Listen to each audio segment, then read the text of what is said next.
Hi, and welcome to Unit 2. Today we're going to be talking about the argument prompt in the AP exam. And so some of our essential questions are, what does the AP English argument prompt look like? We're going to take a look at some samples. And how is my argument essay scored?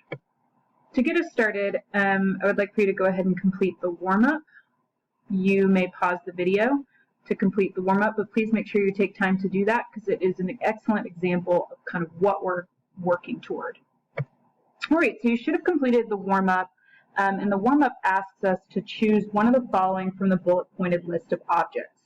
Highlight which one you believe to be the better of the two and argue why it's better. So as you're doing this, just remember that you want to convince your reader that you're right. And so be thinking about what kind of examples might you use, or how might you counter argue someone's opposing side.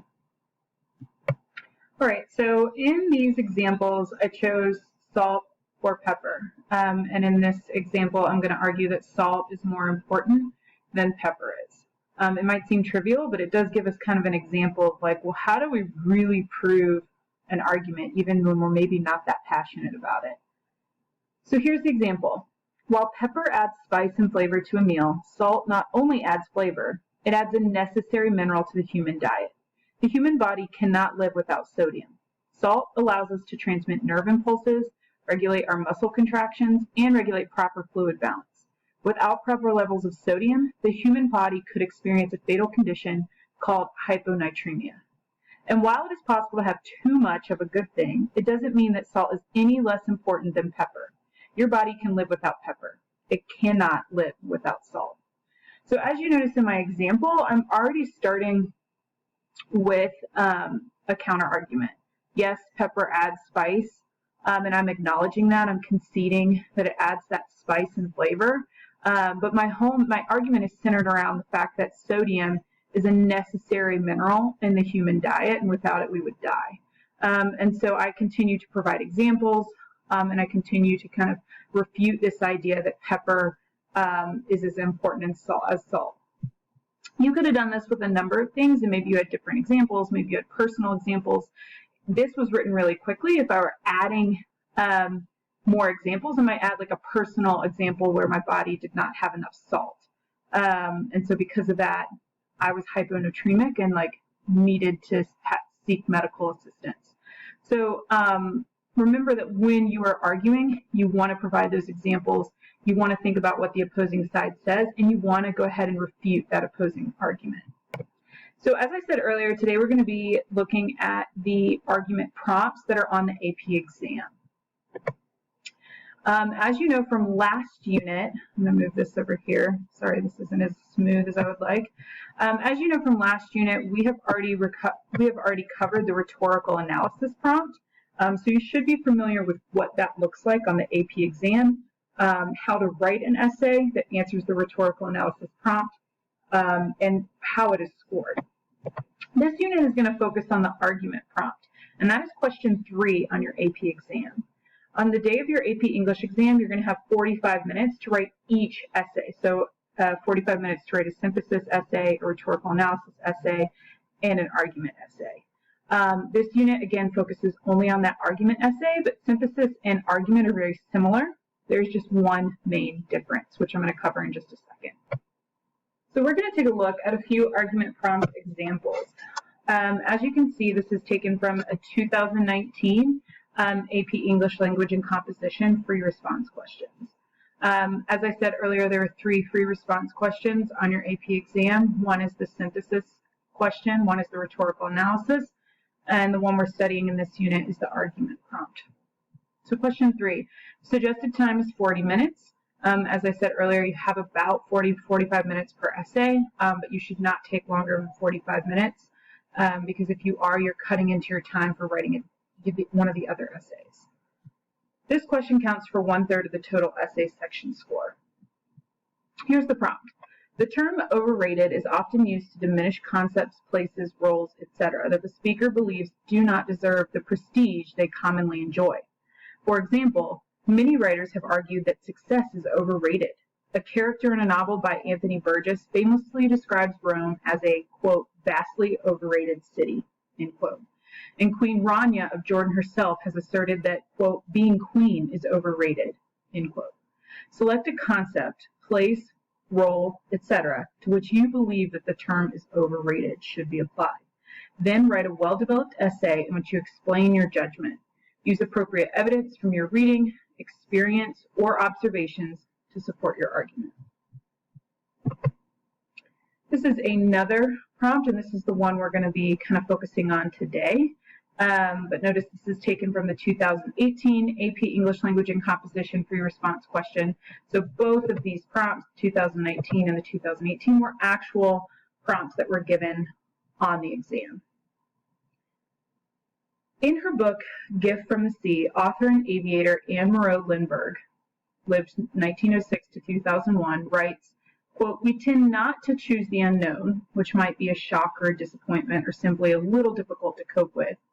And yet it is the unknown with all its disappointments and surprises that is the most enriching. Consider the value Lindbergh places on choosing the unknown. Then write an essay in which you develop your own position on the value of exploring the unknown. Use appropriate specific evidence to illustrate and develop your position.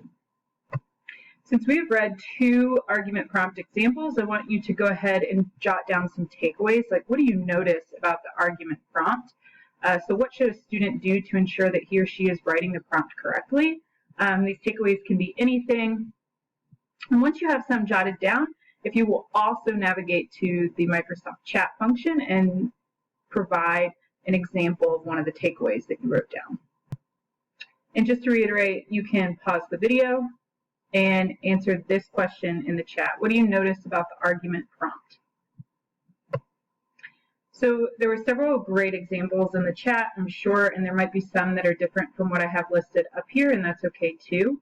But one of the things that you probably noticed is that you're required to develop a specific stance. And so either you are agreeing with Anne Moreau Lindbergh, you're disagreeing, or maybe you're just agreeing with part of what she said, and you actually disagree with like something else that she mentioned.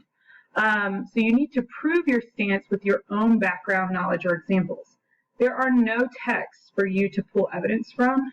You kind of have to rely on your own knowledge, your own examples, your own reasoning to back up your stance. Okay, we are now going to take a look at some student essay samples that answer this prompt. But before we do that, I think it's really important that we familiarize ourselves with the rubric. So as I am going over each rubric row, and you'll notice there's row A, row B, and row C, I would love for you to take a couple of notes on how you are being assessed when you write this argument essay. Right, the first row that you're assessed on is row A, and that's your thesis statement. And you'll notice that you can either earn 0 points for your thesis statement or 1 point for your thesis statement. So you either get the point or you don't. And this is how you actually earn the point. In order to earn the point for thesis, which should be like your thesis guides your whole essay. So it's important that you earn this point. Otherwise, there will be other issues that kind of come up in your essay. So you need to respond to the prompt with a thesis that presents a defensible position, meaning you have a definitive stance in your thesis statement and it is clear in your introduction paragraph and throughout your essay. For essays that there are no defensible thesis statements, maybe you cannot find it and they're just summarizing kind of like what it means to go into the unknown, that will not earn the point. The intended thesis only restates the prompt. So if you're just restating it, but you don't have a defensible stance, again, you will not earn that point. The intended thesis provides a summary of the issue with no apparent or coherent claim, or there is a thesis, but it does not respond to the prompt. So again, you want to make sure you're reading that prompt carefully and that you're developing a complex stance on this issue that you plan to defend in the rest of your essay.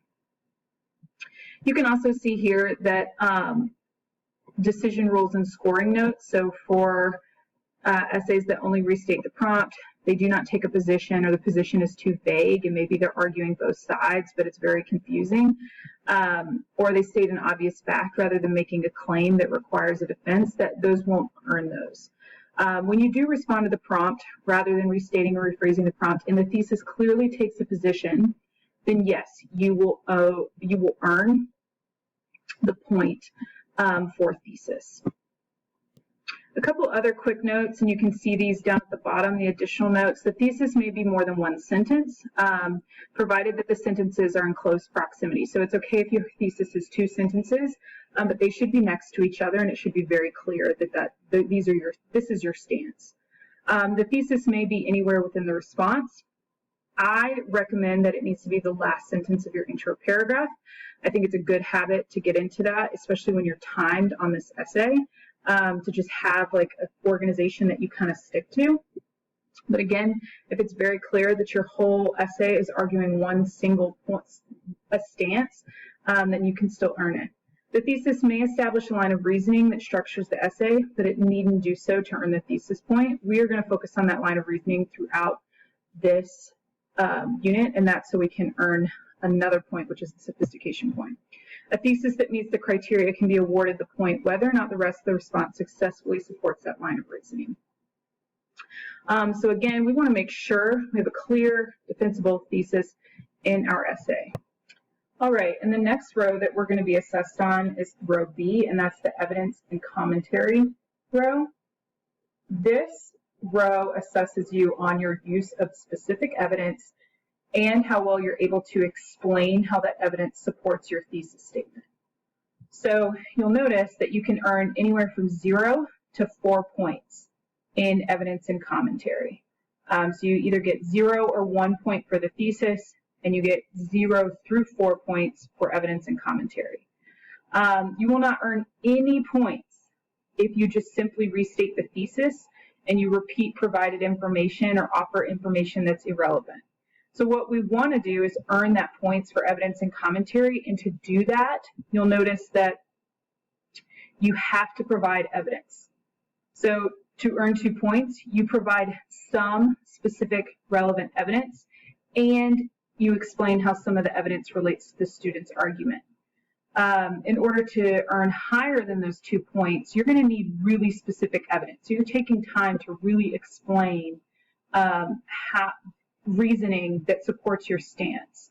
And so, for example, you might have a personal example of how salt has saved your life at some point, or you might have a personal example of how stepping into the unknown enriched your life, and you spend time providing that specific evidence. The difference between 3 and 4 is your consistency. So if you consistently explain how the evidence supports your line of reasoning, you don't digress, you are very purposeful, you take time to explain, you take time to convince your audience that you're right through these specific examples, then you're going to earn that 4 in evidence and commentary. The last row that you're assessed on is the sophistication row. And as you'll see, you can either earn 0 or 1 point in sophistication. So you either earn it or you don't. This is one of the hardest categories to earn a point in. However, it does not mean that you cannot earn it, and this unit is going to focus heavily on how do we earn that sophistication point. So to earn sophistication, you'll notice that responses that earn this point may demonstrate sophistication of thought and or complex understanding of the rhetorical situation by doing any of the following. So we've talked a lot about the rhetorical situation last unit, so you can complete one of the following and earn that sophistication point, but it does need to be consistent throughout your essay. So you can craft a nuanced argument by consistently identifying and exploring complexities or tensions. You can articulate the implication or limitation of an argument, either the student's argument or an argument related to the prompt, by situating it within a broader context. Like, why does this matter politically? Why does this matter economically? Why does this matter environmentally or for our future? Things like that. 3, making effective rhetorical choices that consistently strengthen the force and impact of the student's argument. So maybe your word choice is particularly powerful. You're using strong, active verb choice, and you're employing your own rhetorical devices. So maybe you are particularly convincing because you're really appealing to the audience's emotion. That would fall in line with number 3. 4, you employ a style that is consistently vivid and persuasive. And again, that kind of overlaps with 3, like what makes your style of writing so persuasive? If maybe I walk away and I'm like, I have never thought of that, and I am very convinced that this argument is right. And so 1 through 4, if you do any of the following consistently, you will earn that sophistication point. Okay, we are now at the independent practice piece of our lesson. So what you're going to do is you're going to take a look at some student essay samples that answer the prompt that we read earlier. So I will revisit that prompt really quickly. The prompt is, in her book, Gift from the Sea, author and aviator Amaru Lindbergh writes, we tend not to choose the unknown, which might be a shock or a disappointment or simply a little difficult to cope with. So we don't choose it. And yet it is the unknown with all those disappointments and surprises that is the most enriching. Consider the value Lindbergh places on choosing the unknown. Then write an essay in which you develop your own position on the value of exploring the unknown. Use appropriate, specific evidence to illustrate and develop your position. So what you're going to do is you are going to take a look at these student essays, and in your handout, you are going to grade these using the rubric that we just went over. And so the rubric is in your Google Classroom, so make sure you're taking a look at that.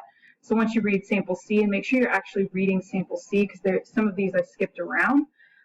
You'll tell me what score they got in thesis. Is it a 0 or a 1?